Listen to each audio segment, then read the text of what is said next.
बुधवार 3 अप्रैल को बीदर के कोर्ट में डिस्ट्रिक्ट बार एसोसिएशन की ओर से कांग्रेस नेताओं का एक कार्यक्रम आयोजित हुआ, जिसमें कर्नाटक के cabinet minister for forest and ecology and Bidar in charge minister Eshwar Khandre, cabinet minister for municipal administration and Haj Rahim Khan, Bidar जिला कांग्रेस अध्यक्ष बसवराज जापशेट्टी, बीदर लोकसभा क्षेत्र से कांग्रेस के उम्मीदवार व अधिवक्ता सागर खंड्रे, अमृतराव चिमकोड़े, अरविंद अरली, बार एसोसिएशन बीदर के अध्यक्ष महेश पाटिल, जॉन वेस्ली के अलावा बार एसोसिएशन के सभी अधिवक्ता और अन्य उपस्थित। इस अवसर पर सभी नेताओं ने डिस्ट्रिक्ट बार एसोसिएशन के सभी अधिवक्ताओं से सागर खंड्रे का समर्थन करने और भारी बहुमत से जिताने का आग्रह किया।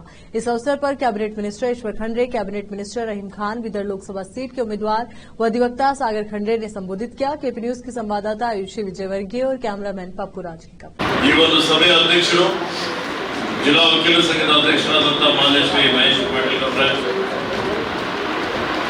ಎಲ್ಲ ಹಿರಿಯ ನ್ಯಾಯವಾದಿಗಳಿದ್ದಾರೆ, ಆಶಿ ಚಂದ್ರಕಾಂತ್ ರವರು, ವಿಲಾಸರಾವ್ ಮೌರ್ಯ ಅವರು, ಚೊಳಪ್ಪ ಬಿರಾದರ್ ಅವರು, ಇವತ್ತು ಬಾಬುರಾವ್ ಹೊನ್ನ ಅವರು, ರವೀಂದ್ರ ಖಾನಾಪುರ್ಕರ್ ಅವರು, ಓಂ ಪ್ರಕಾಶ್ ಅವರು, ಆರ್ಯ ಅವರು, ಕೆ ಎಚ್ ಪಾಟೀಲ್ ಅವರು, ಅನಿಲ್ ಕರಂಜೆ ಅವರು, ಹನುಮಂತಪ್ಪ ಸಿಂಧೋಲ್ ಅವರು, ನಾರಾಯಣ್ ಗಣೇಶ್ ಅವರು ಇದ್ದಾರೆ, ಇಲ್ಲೇ ಬಂಡೆಪ್ಪ ಅಜ್ನಾಳ್ ಅವರು, ಕೇಸ್ಕರ್ ಅವರು, ಶರಣಪ್ಪ ಅಡ್ವೊಕೇಟ್ ಅವರು, ಮುಖ್ಯ ಅತಿಥಿಗಳಾಗಿ ಆಗಮಿಸಿದಂಥ ಮಾನ್ಯ ಪೊಲೀಸ್ ಸಚಿವರೇ, ನಮ್ಮ ಅಧ್ಯಕ್ಷರಾದಂಥ ಬಸವರಾಜ್ ಜಾಪಶೆಟ್ಟಿ ಅವರೇ, ಇವತ್ತು ನಿಮ್ಮ ಬಾರ್ ಸಂಘದ ಸದಸ್ಯರಾದಂಥ ಕಾಂಗ್ರೆಸ್ ಪಕ್ಷದ ಲೋಕಸಭಾ ಅಭ್ಯರ್ಥಿಯಾದ ಸಾಗರ್ ಖಂಡ್ರೆ ಅವರೇ, ಅಮೃತರಾವ್ ಚಿಮಕೋಡ್ ಅವರೇ, ಮುರಳೀಧರ್ ಅವರೇ, ವಿಧಾನ ಪರಿಷತ್ತಿನ ಸದಸ್ಯರು ಆತ್ಮೀಯರಾದಂಥ ಅರವಿಂದ್ ಅರಳಿ ಅವರೇ, ಎಲ್ಲ ವೇದಿಕೆ ಮೇಲೆ ಆಸೀನರಾದಂಥ ಪದಾಧಿಕಾರಿಗಳು, ನಿಮ್ಮ ಜಿಲ್ಲಾ ವಕೀಲರ ಸಂಘದ ಉಪಾಧ್ಯಕ್ಷರೇ, ಕಾರ್ಯದರ್ಶಿಯವರೇ, ಖಜಾಂಚಿಗಳೇ, ಎಲ್ಲ ಸಹೋದರ ಸಹೋದರಿಯರೇ, ಉಪಸ್ಥಿತರಿರುವಂಥ ಎಲ್ಲ ಆತ್ಮೀಯ ಬಂಧುಗಳೇ, ಮೊದಲು ನಮ್ಮ ಅಸೋಸಿಯೇಷನ್ ಬಾರ್ ಅಧ್ಯಕ್ಷರು ಮಾತಾಡಿ ಸಮಸ್ಯೆ ಹೇಳಿದ್ದಾರೆ. ನಾನು ಎಲ್ಲ ಲಾಯರ್ಸ್ಗೆ, ಅಡ್ವೊಕೇಟ್ಗೆ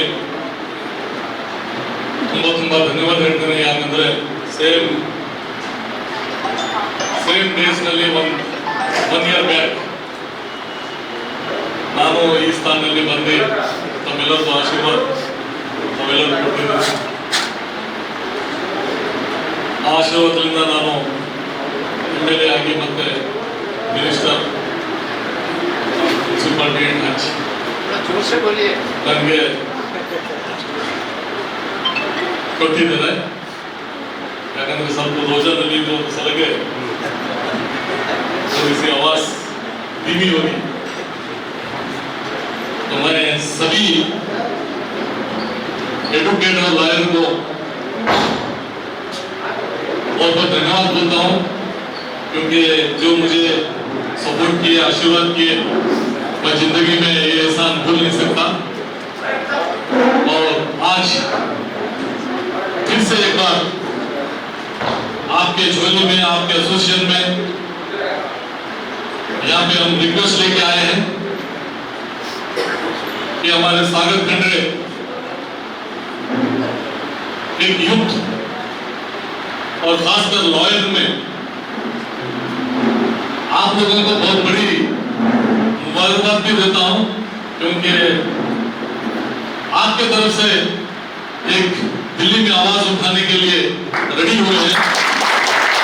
इधर की आवाज आप लोग तो खासकर पब्लिक में, कोर्ट के अंदर हर जगह आप आवाज उठाते हैं, इंसाफ दिलाते हैं. तो दिल्ली में ಕೂಡ BBA LLB 5 years integrated course ಬೆಂಗಳೂರಲ್ಲಿ ನಾನು ಕೂಡ ಮುಗಿಸಿದ್ದೀನಿ ಕ್ರೈಸ್ಟ್ ಯೂನಿವರ್ಸಿಟಿಯಲ್ಲಿ. ಇವಾಗ ಬರುವ ಲೋಕಸಭಾ ಚುನಾವಣೆಯಲ್ಲಿ ನಾನು ಕಾಂಗ್ರೆಸ್ ಪಕ್ಷದ ವತಿಯಿಂದ ಅಭ್ಯರ್ಥಿಯಾಗಿ ನಿಮ್ಮದೇ ಒಬ್ಬ ಸಂಘದ ಸದಸ್ಯನಾಗಿ ನಾನು ನಿಮಗೆ ಸಪೋರ್ಟ್ ಮಾಡೋದಕ್ಕೆ, ನಾನು ಕೇಳೋದಕ್ಕೆ ಬಂದಿದ್ದೀನಿ. ನಾನು ಕೂಡ ನಿಮ್ಮ ಥರ ಇಂಟರ್ನ್ಶಿಪ್ ಮಾಡಿದ್ದೀನಿ. ಫಸ್ಟ್ ಇಯರ್ ನಾನು NGO ಇಂಟರ್ನ್ಶಿಪ್ 4 ವೀಕ್ಸ್ ಕಂಪಲ್ಸರಿ ಇತ್ತು. ಬೆಂಗಳೂರಿನಲ್ಲಿ ಸುರಭಿ ಫೌಂಡೇಶನ್ ಟ್ರಸ್ಟ್ ಅಲ್ಲಿ 4 ವೀಕ್ಸ್ ನಾನು ಕಂಪಲ್ಸರಿ ಇಂಟರ್ನ್ಶಿಪ್ ಮಾಡಿದ ಮೇಲೆ ಸೆಕೆಂಡ್ ಇಯರ್ ಫ್ಯಾಮಿಲಿ ಕೋರ್ಟ್ ಅಲ್ಲಿ ಬೆಂಗಳೂರಿನಲ್ಲಿ ನಾನು ಇಂಟರ್ನ್ಶಿಪ್ ಮಾಡಿದ್ದೀನಿ 4 ವೀಕ್ಸ್. 5 ವರ್ಷದಲ್ಲಿ ನಮಗೆ 20 ವೀಕ್ಸ್ 20 ವಾರ ಕಂಪಲ್ಸರಿ ಇಂಟರ್ನ್ಶಿಪ್ ಇತ್ತು. ಥರ್ಡ್ ಇಯರ್ ನಾನು ಡೆಲ್ಲಿಯಲ್ಲಿ supreme court advocate on record Sanjay Nooli sir ಅವರು ಬೆಳಗಾಂದವರಿದ್ದಾರೆ, ಅವ್ರ ಕೆಳಗಡೆ ನಾನು 1 ತಿಂಗಳು ಇಂಟರ್ನ್ಶಿಪ್ ಮಾಡಿದ್ದೀನಿ. ಫೋರ್ತ್ ಇಯರ್ ದಲ್ಲಿ ನಮ್ಮ ಜಸ್ಟಿಸ್ ಮೋಹನ್ ಎಂ ಶಾಂತನಗೌಡರು ಸರ್ ಇವಾಗ ನಮ್ಮ ಜೊತೆ ಅವರಿಲ್ಲ, ಅವ್ರ ಕೆಳಗಡೆ ನಾನು 1 ತಿಂಗಳು ಇಂಟರ್ನ್ಶಿಪ್ ಮಾಡೀನಿ. ಫೈನಲ್ ಇಯರ್ ಅಲ್ಲಿ ನಮ್ದು ಮಾಮ ಮಹಾಂತೇಶ್ ಮಜ್ಗೆ, ವಿಜಯ್ ಕುಮಾರ್ ಮಜ್ಗೆ ಸರ್ ಅವರು ಅವ್ರ ಕೆಳಗಡೆ ನಾನು ಇಂಟರ್ನ್ಶಿಪ್ ಮಾಡೀನಿ. ಪೂರ್ತಿ 5 ವರ್ಷ ಕೂಡ ನಾನು BBA LLB ಡಿಗ್ರಿ ಮುಗಿಸಿ ಮಾರ್ಚ್ 2020ರಲ್ಲಿ ಕರೋನಾ ಬಂದ ಸಂದರ್ಭದಲ್ಲಿ ನನಗೆ ಮತ್ತೆ ವಾಪಸ್ ಪಾಲ್ಕಿಗೆ ನಾನು ಬಂದೆ. ಅಂತ ಸಂದರ್ಭದಲ್ಲಿ ಇನ್ನೂ 1 ವರ್ಷ ನನ್ನ ಲಾ ಇತ್ತು, ಆನ್ಲೈನ್ ಕೋಚಿಂಗ್ ಮುಗಿಸಿ ನಾನು 2021ನಲ್ಲಿ ನಾನು ಗ್ರಾಜುಯೇಷನ್ ಆಗಿದ್ದೀನಿ.